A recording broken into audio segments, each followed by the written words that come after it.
अस्सलामुअलैकुम। आज BBL 14 का जो सीज़न 24 और 25 है उसके लिए ड्राफ्टिंग हो गया। उसमें उन्होंने मेन और वोमेन का एक साथ ड्राफ्टिंग किया। पाकिस्तान की तरफ से 69 मेंस ने और 11 वमेन ने अपने नाम शामिल किए थे और उसी में एक ही बंदा सोलो पाकिस्तानी क्रिकेटर वो सेलेक्ट हुआ, उसामा मीर, जो कि पाकिस्तान का लेग स्पिनर है। उसको उन्होंने सेलेक्ट किया, मेलबर्न स्टार की टीम में शामिल हो गया। ये असल में टोटल ड्राफ्टिंग में 24 खिलाड़ी सेलेक्ट हुए। 8 टीमें और हर टीम को 3-3 राउंड मिले, यानी 3 राउंड में 24 खिलाड़ी सेलेक्ट हो गए और पाकिस्तान की तरफ से सिर्फ एक ही खिलाड़ी सेलेक्ट हो गया। ये एक अलग टॉपिक हो सकता है कि क्यों सिर्फ एक सेलेक्ट हो गया, जब 80 खिलाड़ियों के हमने नाम दिए थे। वमेन में से तो कोई भी सिलेक्ट नहीं हो सका।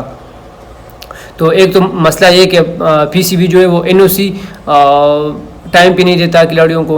हमने देखा कि CPL में कभी किसी को देते, कभी किसी को देते, इनका एक अलग सा चक्कर लगा रहता है। उसके अलावा अवेलेबिलिटी की भी बात हो सकती है, क्योंकि अगर कोई खिलाड़ी फुली अवेलेबल नहीं है तो कोई भी फ्रेंचाइज उसको लेने में इंटरेस्ट नहीं होता।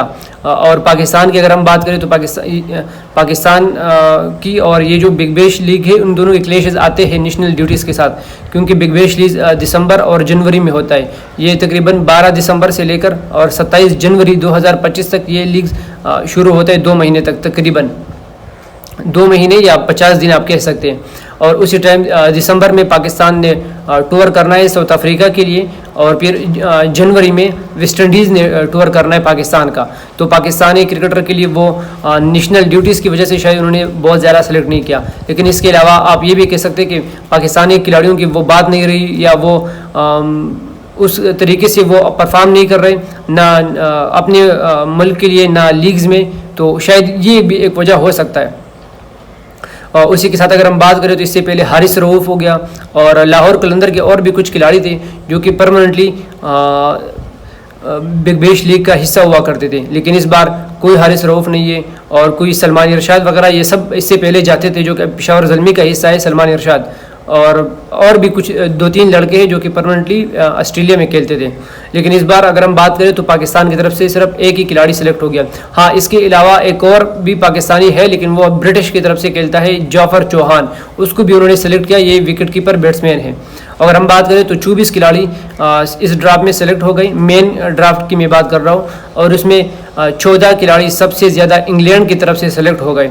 उसमें क्रिस जॉर्डन है, टॉम करन है, सैम बिलिंग है, और भी अब अगर आप जो इंग्लैंड की T20 और ODI की जो नया स्क्वाड है, जो नया खिलाड़ी शामिल किया है, ज़्यादातर उसी के खिलाड़ी उस ड्राफ्टिंग में शामिल हो गए या सेलेक्ट हो गए BBL 14 में। इसके अलावा 4 खिलाड़ी वेस्ट इंडीज़ से सेलेक्ट हो गए, 4 न्यूजीलैंड से सेलेक्ट हो गए, और एक खिलाड़ी पाकिस्तानी उसामा मीर, और एक ही खिलाड़ी बांग्लादेश से सेलेक्ट हो गया। यानी तकरीबन टोटल 24 खिलाड़ी थे। बांग्लादेश से जो खिलाड़ी सेलेक्ट हुए उसका नाम है रिशाद हुसैन, और पाकिस्तान की तरफ से again Usama Mir leg spinner select हुआ है। आप लोगों को क्या लगता है कि क्या वजह है कि जो उसामा मीर अकेला सेलेक्ट हुआ है, या अवेलेबिलिटी की बात हो सकती है, या NOC के इश्यूज हो सकती है, या पाकिस्तानी क्रिकेट की या पाकिस्तानी क्रिकेटर्स की जो डाउनफॉल है वो भी एक वजह हो सकती है? हमें ये इस बारे में आप लोग कमेंट सेक्शन में बताएं, और मिलते हैं आप लोगों के साथ अगली वीडियो में। अल्लाह हाफिज़।